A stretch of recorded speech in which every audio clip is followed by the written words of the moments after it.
So I'm here with Yusef Wiley, a former gang member from LA who now runs a multi-million-dollar organization with 125 employees. Thank you so much for taking the time. Oh man, it's been rough, but I appreciate you, man. Just giving us the space to have this conversation. Man, I have a lot of love in my heart for South Central Los Angeles. Being an actor, I lived in South Central for a number of years, 109th in Okay. Vermont, 59th in Vermont, right over there on Okay. Lawrence. Yeah. So Oh uh, yeah. what was it like, in the area you grew up, in South Central, and what was that experience like then? Oh man. Growing up back in the 80s, 80s, and I identify 80s because that was the years in which the gangs really took hold of LA, I would say. Yeah. It took on a whole nother shape and space, to the point where Hollywood began to kind of glamorize it, which was really unfortunate because I was in the midst of that at the time. So because Hollywood had kind of took a interest, if you would, in making movies like Colors and Minister Society and Boys in the Hood and all these things, that didn't really help the situation at all. In fact, those movies, starting with Colors, caused actually more of an escalation of violence in LA, in South Central.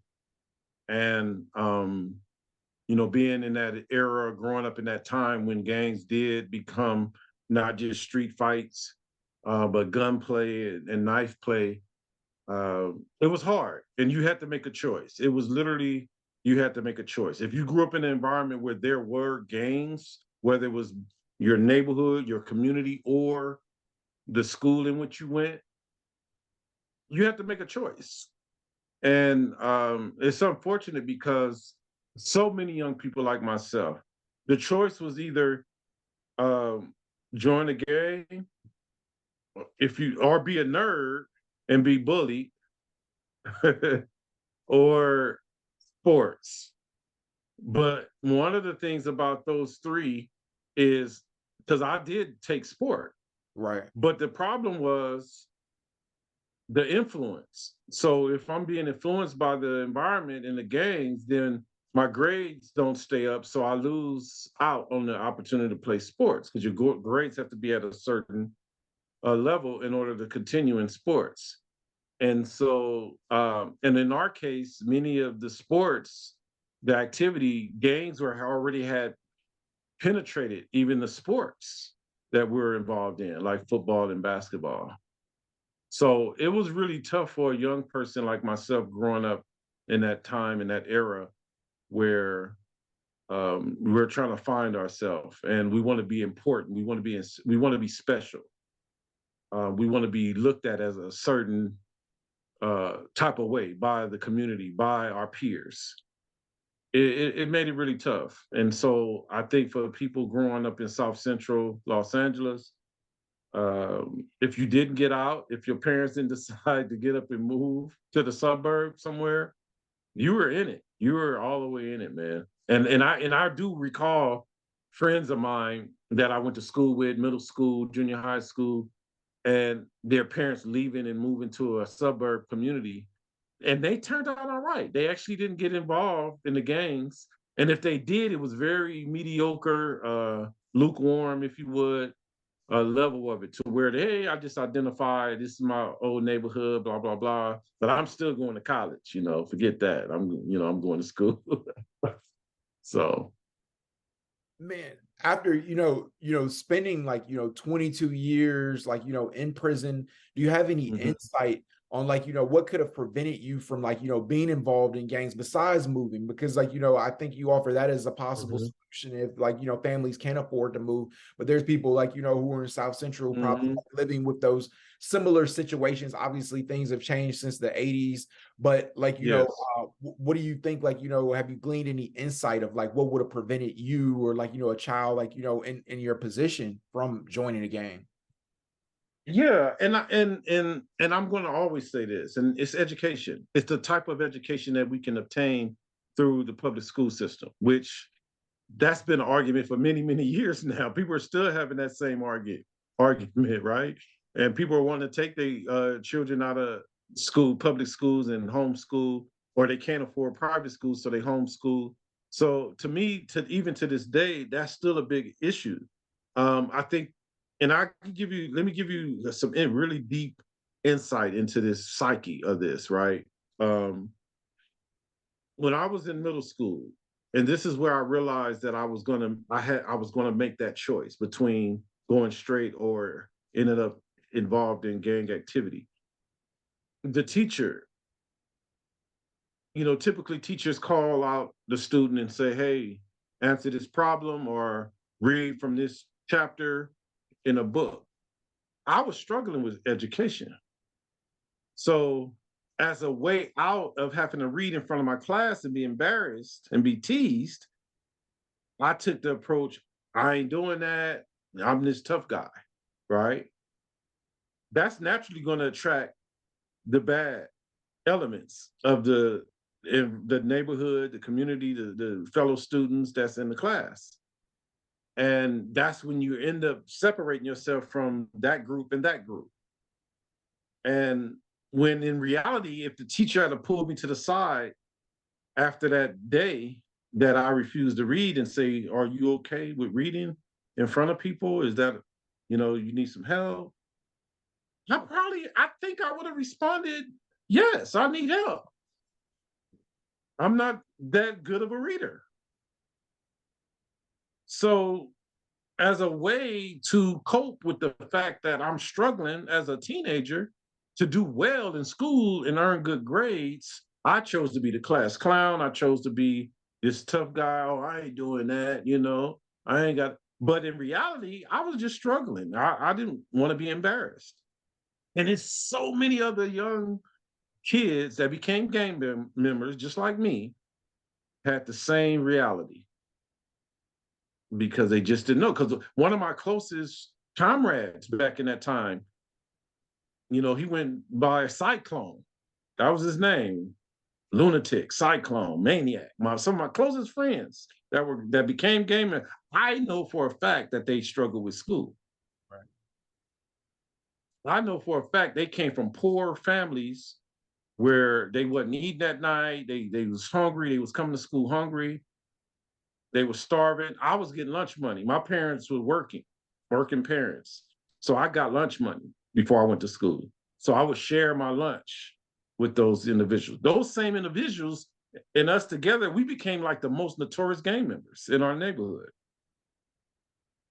But education, for sure, had a key role to play because we would have, in fact, me and my friend and friends would have probably been the smartest kids in that classroom and would have took a totally different direction.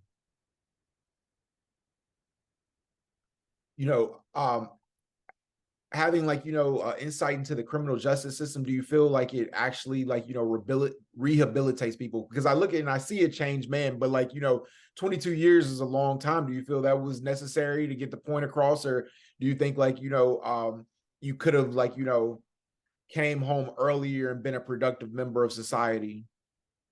Right.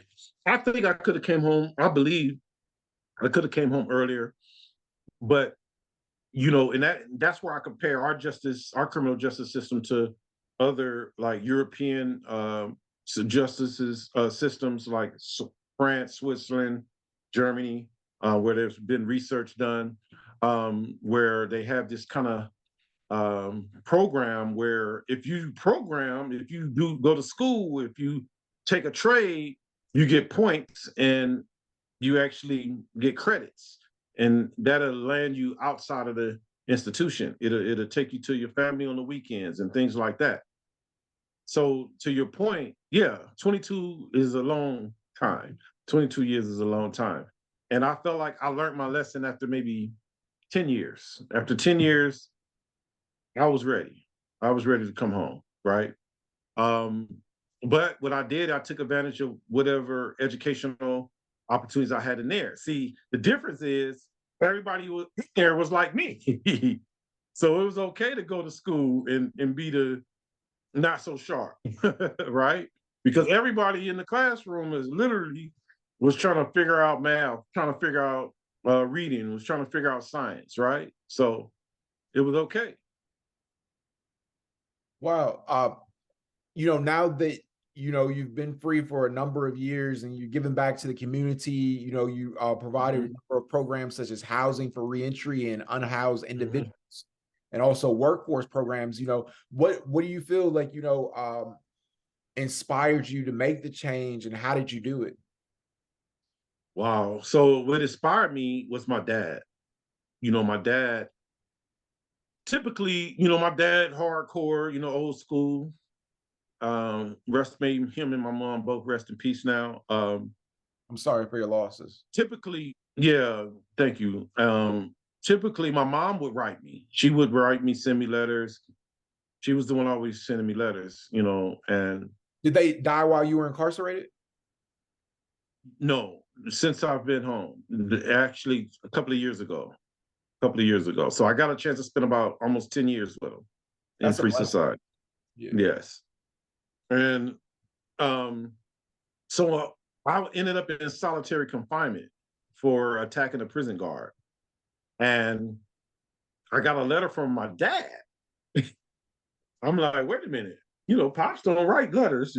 So let me see what this about. It kind of scared me a little bit because I'm thinking maybe it's something wrong with my mom, right? So when he wrote me, he just told me, son, you've been gone a long time already. If you don't change your life or way of life, that we may not live to see you come out of prison. We may not live long enough to see you come out of prison. Those words was the light bulb for me. I was like, bing. I'm like, whoa, that's deep. So immediately I said, I made the association that I need to start reading. Immediately. Something got, soon as I read that letter and reflected on it for a minute, I would start looking for books to read. I need to read. I need to learn stuff. I only know this culture. I only know gangs. I only know drug dealing. I only know that stuff. How do I get away from that and learn other things? So reading was the only thing I could think of. So while I was in solitary confinement, I began reading. They had like a little library that they would push on the cart. So they would walk down the prison, very dark place, smelling like, you know, old clothes. And it's just that smell. I'm thinking about it because, because you took me back there. Yeah. And so I would ask for books. And the first book he handed me was a science fiction. It was like Stephen King or something. I said, no, man, I don't want that. I want something. I want to learn Yeah. something. So I need something that's nonfiction.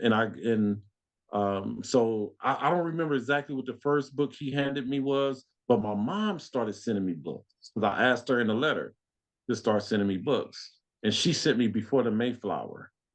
She sent me The Black Underclass, which was a book written about the Watts riots. He sent me Malcolm X, about autobiography of Malcolm X. So I'm soaking up all this information, all this knowledge in these books, and it was just opening my mind. That's And the minute I was released from solitary confinement, I started telling everybody I'm done. I'm done with that life. I'm done. I need. You got a book? I was literally on one. I was seriously determined, and that's where the change came.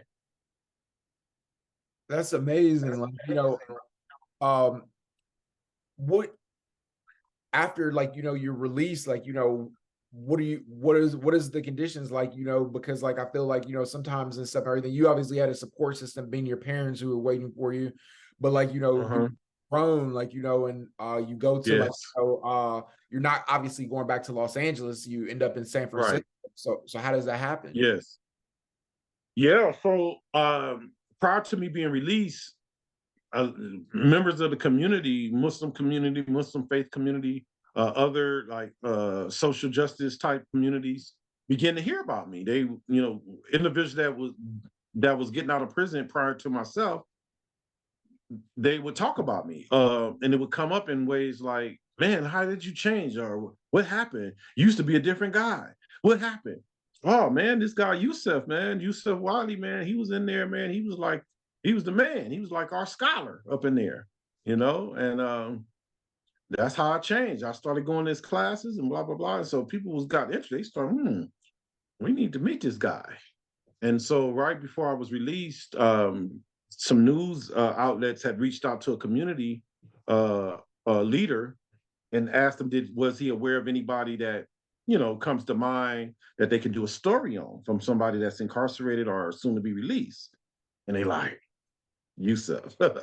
And so I got a lot of attention coming out. It was on the front page of the Sunday paper, all of the Bay Area news, Oakland Tribune, San Francisco Chronicles, Bay Area News Group, all of those different papers. It was published, San Jose, Mercury, and front page, Sunday, a Sunday paper. And then I started getting calls after that and got introduced to some folks from the Silicon Valley community. And that's where it took off. Presentations, speaking engagements, panel discussions, etc. And I continued to help individuals leaving the institution as well as youth. I started doing more youth work when I was released because I wanted to focus in on our youth because they really need this, man.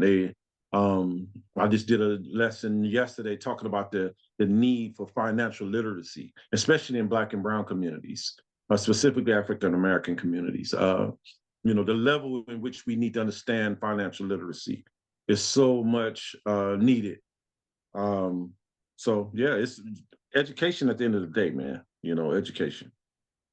You now run the Timeless Group Incorporated.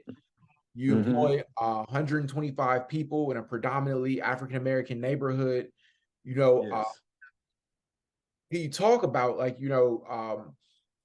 some of the lessons you've learned in business specifically? Well, number one, financial literacy for sure. That's the big one, man. It's business and the way money moves and taxes and oh man, I can go all day on that subject. But in a nutshell, I would say just people. Working with human beings, man, is very fascinating to me. It's an art to it. It's all about being reachable. I didn't want to become a CEO that people couldn't reach, that's sitting somewhere in an ivory tower, couldn't nobody talk to. I make a point of going to my sites, my various sites where I have business going, and I talk to people. Some of the individuals that work for me, what's good about it is that I kind of stay out of the way of HR making decisions to hire people. But people are gonna come in and they know not to just put me out there. Like, man, I know I grew up with the homie, and because that's happened. Where people come in and try to get jobs because they know me from my past. They expect that, like a right to. So it's very interesting dealing with human beings, and I think that's the biggest lesson in business is how do you deal with human beings? How do you become someone that can still have that care first approach to doing business as a service provider, and at the same time keep up with the demands of running a business, things that you have to fulfill, whether it's taxes related, whether it's all these other legal things that you have to have in place. So, and I don't know it all. So I hire people that do know things. But the majority of my employees, the 85% or so, are people that are either justice impacted or system impacted in some way, whether it's through the courts or being formerly homeless and things like that. So that's who my target is in terms of employment. That's who got the jobs.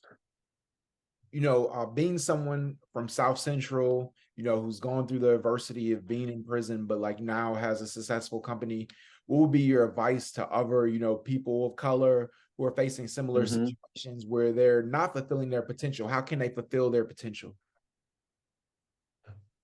They can fulfill their potential by finding mentors. That's one thing I didn't say. In addition to me, seeking education, being self-learned, I had mentors. There was the tech people that I had mentors. There were my faith leaders that were my mentors. There were my dad even that were my mentors. These are my mentors. So I think being open to mentors that have something that you can gain something from, whether it is the financial literacy, because one of my mentors is the person that taught me how to use QuickBooks, right? How to use spreadsheets and Google spreadsheets, Excel. That I mean, we would sit down all day for hours and have lunch, and he would just show me how to use QuickBooks, or he'd show me, So that's what we need. And I think if you look at that, because I was someone that, I didn't go to college. I don't have a PhD or anything like that, but I read a lot of books, but I still needed someone to guide me. So having those mentors is critical. Having a coach is critical. So individuals that's coming out, they should have a reentry coach, not necessarily a case manager, but a reentry coach, someone that's been through the process and that are successful now, and that can give them the tools and the steps they need to take to be successful themselves. So that's what they need. I completely agree. What are your thoughts about like, criminal justice reform? What do you think like some of the biggest issues, like, as far as that goes? Because like, you hear about like, people who are being wrongfully imprisoned, people who are being Right. for sins. There's like a lot of like, corruption in the criminal justice system. Can you add any like input on that? Yeah. And unfortunately, that's a beast, the challenge. And one of the reasons it's hard to change it is because of the power that the correctional guard unions hold, right? A lot of people are not aware of that. A lot of people that we talk about prison reform, but they're not aware of the level of power that those folks hold. They're getting people elected. They're working with elected officials and things like that. So, but I think some of those changes, at least in California, is already beginning to happen. Like when I was there, you didn't have a tablet. Now they have tablets, so that's great. They're able to email and things like that. Things that we wasn't doing when I was there. Um, the education, they have to upgrade the education that the inmates have access to inside, right? Because some of the education that I took advantage of in there, it was kind of outdated. It was okay, but some of it is outdated. They're behind. It's really behind. So I think upgrading their education, those systems inside, and create more of an incentive for people to go back to school is one thing. That's just one aspect. But as far as the reform itself, they've made some reforms like Proposition 57, 47, all of those things, which give you credit if you go to programs and you get out, you'll be released earlier. So those, to me, those are minimal reforms. But I think the way um, other factors should go into when you sentence someone, such as trauma that people was raised in, like some of the people I told you about, man. I mean, you can't put these guys in prison for 40 years, right? When their entire life was filled with abuse. I had old homeboys, if you would, that had these issues where their moms was abused, they were abused as kids, they didn't have running water. I remember going to a friend's house and they didn't have a toilet in the bathroom. It was literally pulled out. It was just a hole right there. I'm talking about some serious stuff. So social scientists should be involved in the criminal justice process. So it shouldn't be the DA's office and law enforcement making all of the decisions on whether or not this human being needs to be sentenced to life, right? They need to see a psychologist. You have to see a psychologist when you get out. Somebody like me that was serving a life term, I had to go in front of a psychologist before I was released. And if the psychologist say this man still got some issues, some trauma, some things he haven't resolved. He has some denial issue. You know what I mean? If they put that in your manuscript that the parole board is going to review, you're not getting out of prison if you're a lifer with the possibility of parole, right? So those type of reforms would be critical if you begin to see the social sciences involved in that criminal court, as a part of the defense team or as a part of the district attorney's team to determine how to sentence people, you know? So. Do you feel like, it's good news that, like, Congress recently lifted the ban starting in 2023-2024 school year where people in prison will have access to Pell Grants? Oh yeah, and that's what I'm talking about. Those are the type of reforms are needed, because I recall when I was doing a business course when I was inside, and that came up like, man, what's happening? So too bad we don't have Pell Grants no more because they had did away with them. One of the other governors we had did away with them in California initially. I think it was Pete Wilson, our governor Pete Wilson. So yeah, those things are needed because it's a lot of people in there, man, that's really trying to be successful when they get out of prison. But they don't need all of these roadblocks, you know. You And mentioned you yeah, mentioned Pete Wilson. I think that's a perfect segue. One of my favorite artists is Tupac on "To Live and Die in L.A." He, mentions Pete Wilson. yeah. What was like, how do you feel like hip hop influenced like gang culture, and what do you think about like the intertwining of like, gang culture and hip hop, especially like, you have artists like Chris Brown, who's not Yeah. really from a set but claims a set. You have, other Hmm. artists, Soldier Boy, who, claims like, that he's from a set and he's not really a set. Do you have any thoughts about that? And yeah, man, and I really dislike it. And honestly, I'm gonna just be honest about that. It does have an influence. When we was in gangs, even though the rappers, gangster rap had just started when I was gang banging, we came in on the backs of Run DMC or Eric B and Rakim. That was the rappers Dana Dane and Dougie Fresh. It wasn't like that, right? But then Eazy-E came and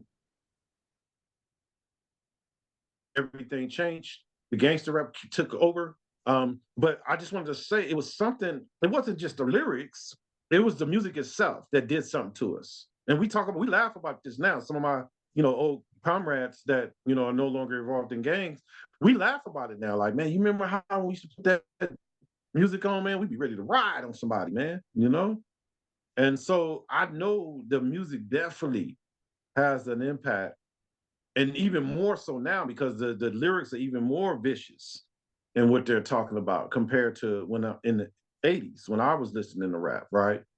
So I think they should be accountable for that. I think, because I give you an example. Right before I went to prison, X Clan came out, Yeah. the rap group.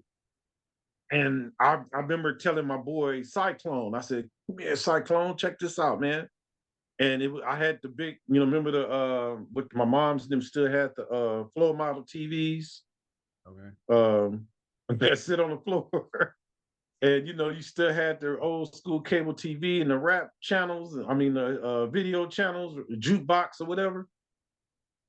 I said, check this out. And I turned it on and it was X Clan and they was talking about the consciousness, right? Brother, brother, brother, how you make them get down and all that stuff, man. We was like, it kind of made us pause on the games for a minute. Even if it was just for that day or 2 days, it made us like, man, why we keep killing each other, man? That's chill today. You hear what he's saying? You heard what S Clan talking about, man? You hear that?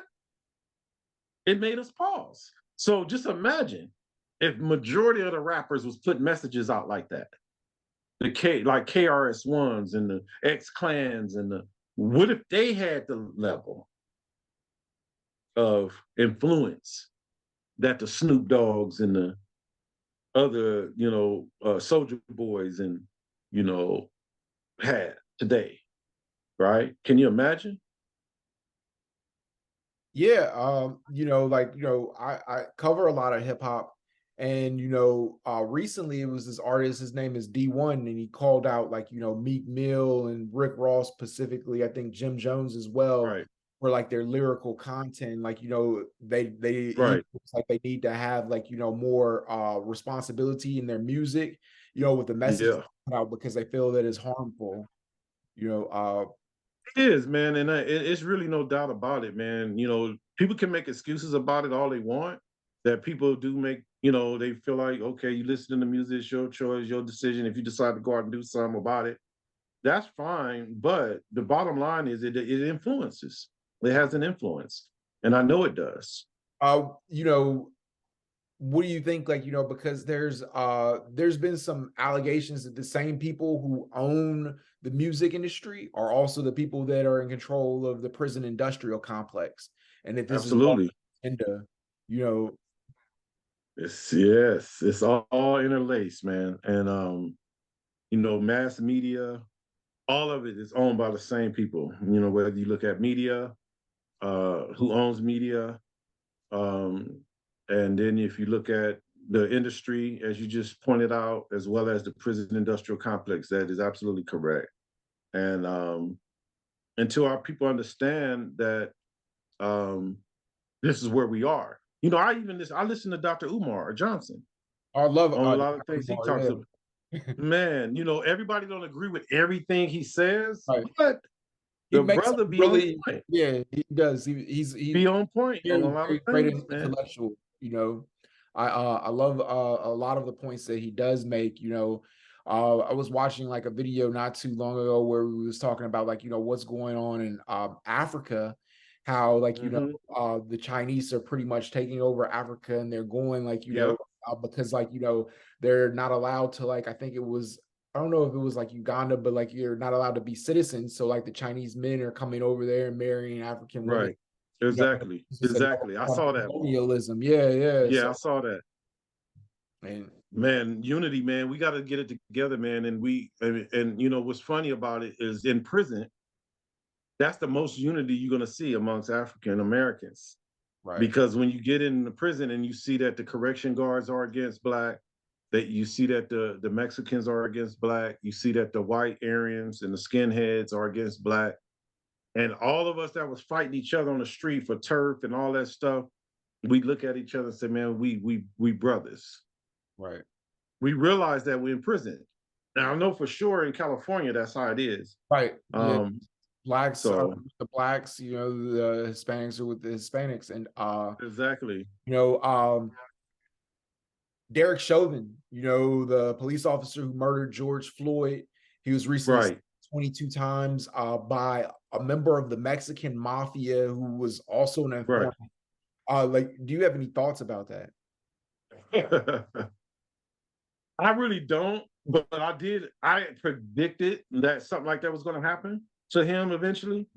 Um, just because people want stripes, and that's the term we use when you either.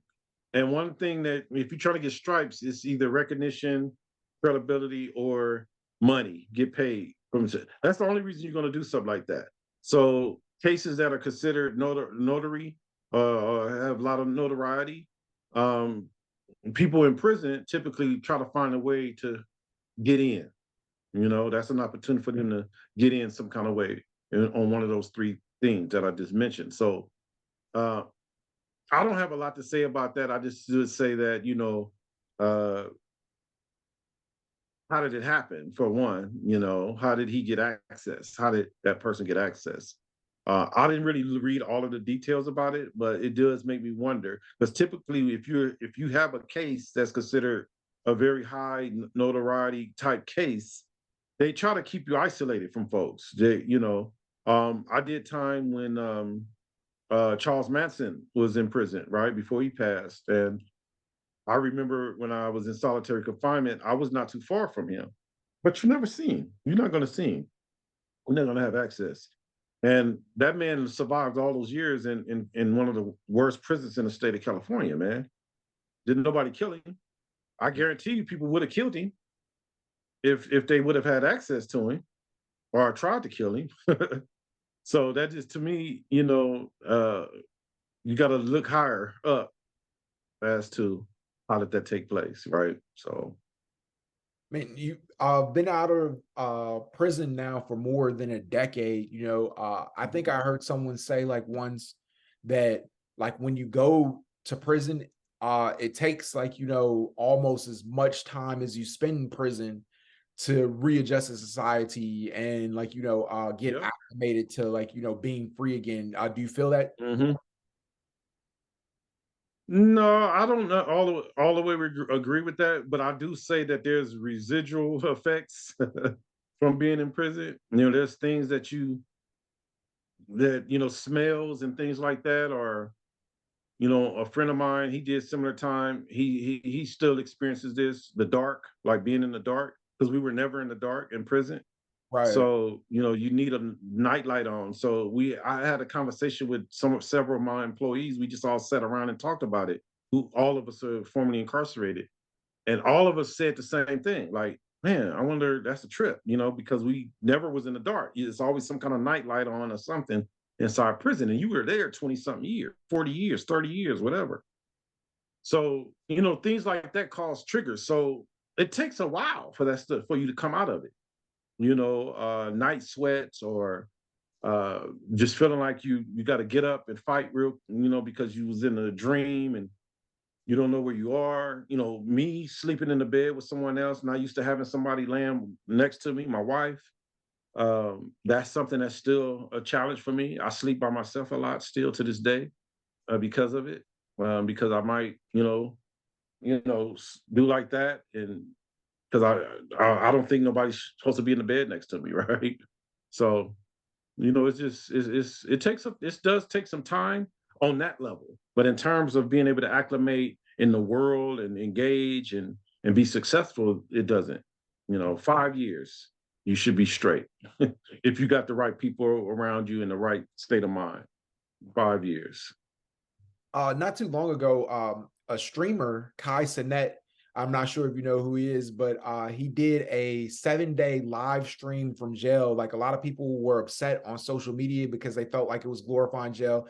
In his defense, he did Mm. speak to kids in the community. What do you think though, about people doing things like that and glorifying like jail like it's a cool thing? No, I'm totally against that. I'm also against the whole scare straight model that they used to use back in the day. Just trying to scare them into not wanting to go to jail, and those models don't work. It's about mentorship, right? And I think if you mentoring kids and giving them your time, that's what's needed. Glorifying jail, they need to know the reality of jail. That you're in a cell or in a dorm or in a small little space for majority of your days in jail, 20 hours a day. You're not doing anything but following somebody's rules. You only getting a short period of time to shower, things like that, right? You're away from your loved ones. This is things that causes trauma, right? These things that you're going through is causing trauma. I recall during the winter, the shower not having hot water for like 3 months, 90 days.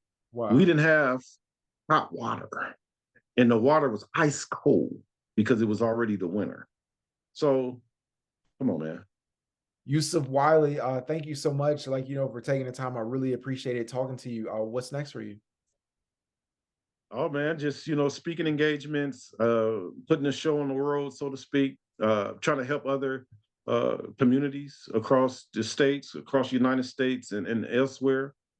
This I feel like I have a blueprint on to make things work for us, for our communities to be strong and vibrant. So that's what I'm planning to do. Thank you. I really All appreciate you. right. All right. Thank you.